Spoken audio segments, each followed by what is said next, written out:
Hi friends, ఇవాళ మా ఇంట్లో లంచ్కి ఏం చేశాను ఒకసారి చూడండి ఫ్రెండ్స్. వేడి రైస్, సాంబారు,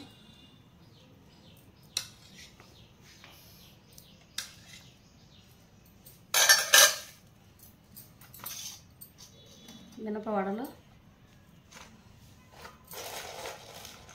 వడియాలు, బియ్యపు వడియాలు ఇంట్లో చేసినవి, వేడి కోడిగుడ్డు ఆమ్లెట్.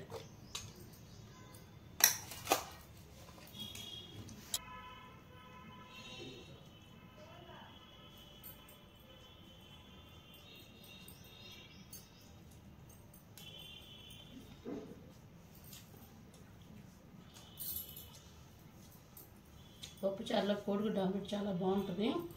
నేను ఈ కోడిగుడ్డు ఆమ్లెట్ ఎలా వేసాను, దీనికి ఏమేమి కావాల్సింది వేసానో నేను వీడియో పెడుతున్నాను, చూడండి friends. Okay, bye friends.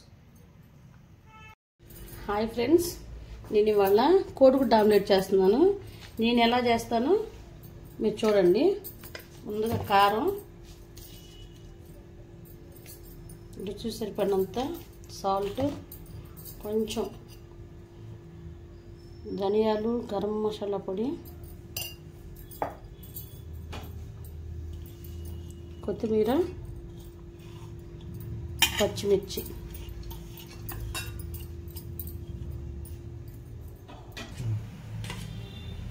Friends అన్నీ కలుపుకున్నాను.